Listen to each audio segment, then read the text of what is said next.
Confier son enfant à un membre de la famille ou à un ami pour qu'il puisse en prendre soin, pour que l'enfant puisse avoir des conditions de vie qu'on pense parfois meilleures que celles qu'on pourrait lui offrir. Oui, le confiage est une pratique qui se fait dans certaines familles et qui a toujours existé dans pas mal de cultures africaines. C'était une pratique assez courante à l'époque de nos parents, de nos grands-parents et même encore aujourd'hui dans certaines familles, on peut se voir confier des enfants pour justement pouvoir en prendre soin et ce pour plusieurs raisons. Mais comment donc le fait d'avoir été confié à des oncles, des tantes, des cousins ou même des amis de la famille peut-il nous avoir marqué au point où des années plus tard on le vive comme étant une blessure émotionnelle? Qu'avons-nous vécu dans ces maisons? Comment avons-nous été traités par ceux-là en qui nos parents avaient tellement confiance et qui ne se seraient jamais doutés qu'ils auraient pu nous faire du mal? Comment avons-nous donc été traités dans ces maisons où nous avons été confiés? J'en parle tout de suite après le générique.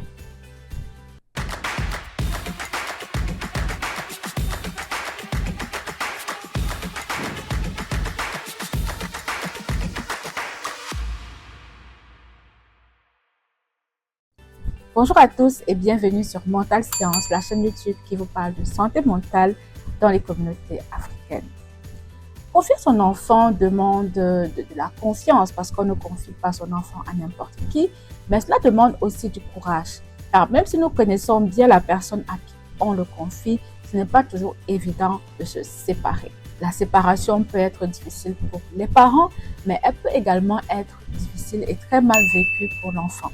Il y a des parents qui n'ont pas préparé leur enfant à ce confiage. Ils lui ont juste dit, tu vas aller passer des vacances chez tonton ou chez tata et tu reviens à la rentrée. L'enfant tout content est allé passer ses vacances et à la rentrée, il a été surpris de ne pas retourner chez ses parents et personne ne lui a rien expliqué. Effectivement, il y a des enfants qui étaient partis en vacances et qui ne sont jamais revenus chez leurs parents comme prévu. L'enfant s'est donc retrouvé à entamer une année scolaire dans un contexte qui n'était pas du tout le sien, loin de ses précédents amis, loin de ses parents, loin de ses frères et sœurs, loin de tous ses repères. Imaginez un enfant de 8, 9 ou 10 ans qui se retrouve dans cette situation. Il ne sait pas où sont ses parents et personne ne lui explique rien. Vous savez, souvent en Afrique, on n'écoute pas les enfants. Tu as même peur de poser une question. Tu dois juste obéir et faire ce qu'on te dit. Les adultes te diront plus tard, non, il était trop petit, il était trop attaché à sa mère. On ne voulait pas qu'il pleure. Non, elle n'aurait jamais accepté quitter ses parents, ses frères et sœurs. C'était la seule solution. Ok, mais est-ce qu'à un moment donné, on s'est demandé ce que l'enfant allait ressentir? Bien sûr qu'on ne demande pas son avis, mais au moins l'écouter, au moins le préparer. C'est une conception assez courante dans nos sociétés traditionnelles africaines de dire que l'enfant, il est fait pour obéir. Il ne pose pas des questions et il fait simplement ce qu'on lui dit. Mais même avec cette approche, on peut préparer les enfants. Je tiens toutefois à préciser que tous les confiages ne se sont pas mal passés. Il y a eu de très belles réussites. Des enfants qui ont été bien accueillis, qui ont été bien traités et bien encadrés et qui ont même fini par s'attacher davantage à leur nouvelle famille qu'à leurs propres parents. Et une fois adultes, ils ont gardé de très belles relations avec ces derniers. Donc, tous les confiages ne se sont pas mal passés. La précision en vaut vraiment la peine. Il y a aussi le cas des enfants qui ont été bien traités, mais qui ont rendu la vie impossible à ceux à qui on les avait confiés. Ils ne les respectaient pas, ils pratiquaient le vol, les menaces, ils refusaient d'aller à l'école ou d'étudier, préférant parfois vadrouiller toute la journée dans le quartier, aux grandes dames de leurs parents et de la famille d'accueil à laquelle on les avait confiés. Donc, quand on vous confie un enfant, c'est une responsabilité. Et la réussite de ce confiage ne dépend pas que de vous. Elle dépend des parents de l'enfant, de l'attitude de l'enfant en question et de votre attitude également. Ce n'est pas du tout une situation facile. J'ai beaucoup parlé de cette situation sur ma page Facebook, mais c'est important de continuer à en parler parce qu'il y a des enfants qui ont été confiés et qui en ont gardé de grandes séquelles. Ils ont vécu des dénigrements, des punitions extrêmes. On leur refusait parfois des repas. Ils devaient manger des restes, rester tout seuls à la cuisine, dormir par terre dans un espace isolé. Il y en a même qui mettaient des vêtements usés, devaient se lever aux aurores pour vaquer à toutes les tâches de la maison, alors que leur âge ne leur permettait même pas encore d'accomplir ces tâches-là. Tandis que les enfants même de la famille d'accueil ne faisaient absolument rien d'autre. Leurs parents maltraitaient l'enfant qui avait été accueilli et eux aussi, ils maltraitaient également cet enfant. On peut se demander, mais où étaient les parents?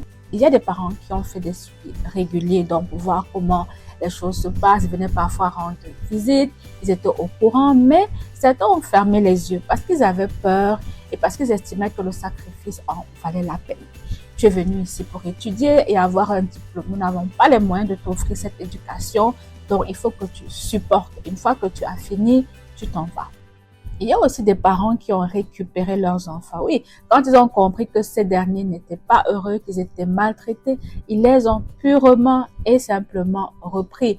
Mais combien ont fait cela? Combien ont été mis au courant? Combien ont écouté les enfants? Maintenant, on peut se demander pourquoi l'enfant n'a rien dit dans certaines situations. Imaginez un enfant de 6, 7, 8 ans. Il a peur des adultes. Ce n'est pas facile pour lui. Il y a même des enfants qui ont dénoncé à certains proches, mais on leur a demandé de garder le silence. C'est pas tous les enfants qui se sont tus. Il y a ceux qui ont parlé, mais on les a brimés. On a demandé de se taire. Parlons aussi du cas des enfants qui en ont parlé à leurs parents et ces derniers les ont réprimandés. On leur a intimé l'ordre de ne plus jamais dire du mal de cet oncle-là ou de cette tante qui abusait pourtant d'eux. Donc imaginez l'enfant qui a peur, il ne fait pas le poids devant des adultes. Et dès qu'il a l'occasion, il essaie d'expliquer à sa mère ou à son père ce qui est en train de se passer. Mais on lui demande de se taire et de ne jamais dire ce qu'il est en train de dire. Donc l'enfant va se résigner et finir par se soumettre à tous ces abus et croire même qu'il les mérite puisque personne ne le protège. Il en a parlé à ses propres parents, mais la réaction a été violente et négative et parfois on ne l'a pas cru. C'est vraiment terrible pour un enfant de vivre ça. On pourrait se dire des années plus tard, mais bon, ok, c'est arrivé, c'est le passé, il faut maintenant avancer. Mais ce n'est pas aussi facile. Un traumatisme ne se guérit pas avec des pensées positives. Il ne suffit pas de dire, oh ok, c'est le passé, maintenant je suis grand, je vais avancer pour que les symptômes soient éliminés, pour que ce que tu as vécu n'ait plus de conséquences sur ta vie. C'est beaucoup plus complexe que ça. Mais ça, ce sera l'objet d'une autre vidéo. Ici, je voulais simplement vous parler du confiage et vous expliquer que dans certains cas, ça ne s'est pas du tout bien passé et que ces enfants-là devenus adultes peuvent encore traîner des séquelles qui ont une influence sur leur rapport avec leurs propres enfants ou alors avec les adultes et les relations interpersonnelles.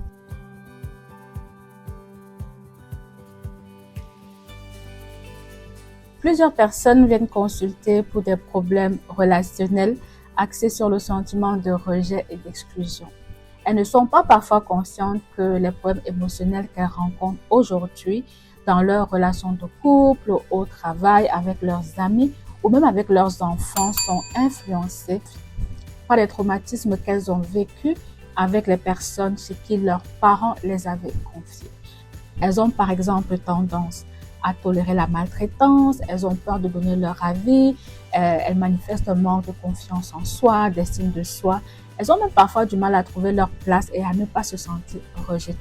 Sans oublier les problèmes émotionnels comme des explosions de colère, une haute sensibilité à la critique ou encore des difficultés à exprimer leurs émotions et leurs besoins. On pourrait se demander pourquoi des parents confient leurs enfants. Pourquoi ils ne les gardent pas avec eux au lieu de les envoyer vivre avec des personnes qui pourraient potentiellement leur causer du tort. Les raisons du confiage sont vraiment multiples et comme je l'ai dit dans la précédente vidéo, il y a des confiages qui se sont très bien passés. Donc c'est important de placer les choses dans leur contexte. Je vais donc citer quelques raisons qui peuvent faire qu'un enfant soit confié. Première raison, quand un couple vient de se marier et n'a pas encore d'enfant, dans certaines familles, on peut lui confier l'éducation d'un enfant de la famille pour qu'il puisse développer leurs compétences parentales. Deuxième raison, un couple infertile peut se voir confier un ou plusieurs enfants dans l'objectif d'atténuer leur peine et de leur permettre de devenir également des parents, même s'ils ne sont pas leurs enfants biologiques. Troisième raison, les parents qui sont dans la pauvreté ou qui vivent loin des infrastructures scolaires peuvent également confier leurs enfants à un proche parce que ce dernier offre l'accessibilité financière et logistique pour la scolarisation de l'enfant, quelque chose que ses propres parents n'ont pas les moyens de faire. Quatrième raison, nous avons des proches influents de la famille qui peuvent choisir un enfant qu'ils souhaitent éduquer et encadrer et avec l'accord des parents ou l'un des parents, prendre cet enfant avec eux pour justement les scolariser et les éduquer jusqu'à l'âge adulte. Et comme je le dis, il y a tellement de raisons qu'on ne peut pas tout citer ici. Mais que se passe-t-il donc quand l'enfant est confié mais que les choses se passent mal? Première conséquence, l'enfant peut devenir le boy ou la bonne à tout faire de la maison et vivre de nombreux échecs scolaires justement parce qu'on ne lui laisse jamais le temps d'étudier et que de surcroît dans la famille d'accueil, on lui dit tout le temps qu'il est bête. Tu es pauvre, tes parents sont pauvres, tu ne seras jamais comme nous. Donc, on va miner un peu sa confiance en soi et son estime de soi par rapport à la réussite scolaire. Deuxième conséquence, l'enfant va manquer des moments forts de partage avec ses parents et ses frères et sœurs. Les liens qu'il avait auparavant ne sont pas continus. Il a été confié, il ne voit plus trop sa famille et il peut avoir du mal à se sentir proche d'eux à l'âge adulte parce qu'ils ne se sont pas vus beaucoup, ils n'ont pas partagé certains événements. Il y a eu un bris de lien qui peut faire que l'enfant se sente seul, isolé, puisque dans la famille d'accueil, il est rejeté et exclu. Alors, il ne se sent appartenir nulle part, que ce soit dans sa famille d'origine ou alors dans sa famille d'accueil. Troisième conséquence, les abus sexuels. Oui, malheureusement, loin de tes parents ou de tes frères et sœurs, tu es exposé. Nous avons des adultes qui vivent des difficultés dans leur intimité de couple à cause des abus qu'ils ont subis chez leur oncle, tante ou tout autre proche de la famille où ils étaient allés en vacances ou ils avaient été confiés. Des abus parfois perpétrés de manière répétée et par plusieurs personnes sans qu'aucun secours ne soit porté à ces enfants. Quatrième conséquence, le sentiment d'abandon. Papa, maman, mais pourquoi m'avez-vous abandonné? Ça, c'est la question qu'a pu se poser pendant très longtemps un jeune enfant qui a été confié sans être préparé, qui a été confié sans qu'il n'y ait de suivi. Les parents l'ont laissé là, ils ne sont plus jamais revenus. Ou alors ils sont revenus des années plus tard. L'enfant avait grandi et pendant toutes ces années, il s'est demandé, mais qu'est-ce qu'il avait bien pu faire de mal pour que ses parents ne veuillent plus de lui? Comme je l'expliquais dans la première vidéo de cette série, l'enfant n'a pas toujours été préparé. Il y a des situations où on ne lui a rien dit, on ne lui a rien expliqué. Donc le sentiment d'abandon peut se créer. Il peut se dire que ses parents l'ont rejeté, qu'on ne veut plus de lui. Et parfois, même dans la famille d'accueil, on aura des adultes et même des enfants qui vont leur dire, les parents ne veulent pas de toi, ils t'ont jeté ici, donc tu vas devenir quoi sans nous? Donc, il y aura une discontinuité de lien, il n'y aura pas de dialogue, il n'y aura pas de communication, il n'y aura pas de partage, en fait, entre cet enfant et sa famille d'origine. Cinquième et dernière conséquence que je vais citer aujourd'hui, le sentiment de ne pas mériter ce qui est bien. Il faut savoir que dans certaines de ces maisons, l'enfant n'avait pas le droit de toucher à quoi que ce soit.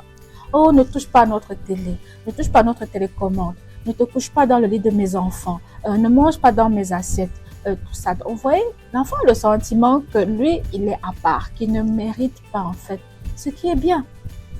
Pendant son confiage, il n'avait pas droit à ce que tous les autres enfants avaient. On lui donnait peut-être parfois des vêtements usés, des jouets usés et j'en passe, mais il ne sortait jamais avec la famille pour passer de bons moments. On le laissait toujours à la maison avec une liste de corvées à faire. Il ne s'amusait pas, il n'a pas vécu son enfance et parfois épuisé, il n'avait même pas le temps d'aller à l'école ou même de faire ses devoirs. Sans oublier la maltraitance physique, les privations, les coups donnés par-ci et par-là, c'était vraiment pas évident pour certains. Vous voyez donc que quand le confiage ne s'est pas bien passé, il peut avoir laissé des traces. Certains pourront développer une grande résilience par la suite, mais d'autres non. Ils en veulent encore et toujours à leurs parents de les avoir confiés. Ils se sentent tristes d'avoir perdu les liens avec leurs frères et sœurs et de ne pas avoir fait partie de certains événements familiaux qui auraient pu les rapprocher simplement parce qu'ils étaient absents. Et même dans leur relation de couple, ils peuvent vivre des difficultés sur le plan de la confiance. Ils peuvent avoir peur du rejet. Ils peuvent parfois se demander, mais si je ne fais pas tout pour plaire à cette personne, peut-être elle va aussi me rejeter comme mes parents adoptifs ou ma famille d'accueil l'a fait quand j'étais petit. Ils sont constamment sur la défensive. Ils réagissent avec irritabilité et parfois avec agressivité. Comment donc faire quand on a pris conscience de toutes ces blessures d'enfance? Est-ce qu'on peut les guérir? Est-ce qu'il y a des stratégies qu'on peut mettre en place pour en souffrir moins? Ça, je vous en parlerai dans la prochaine vidéo. En attendant, partagez-moi vos impressions en commentaire et n'oubliez pas de vous abonner et d'activer la cloche de notification. À très bientôt.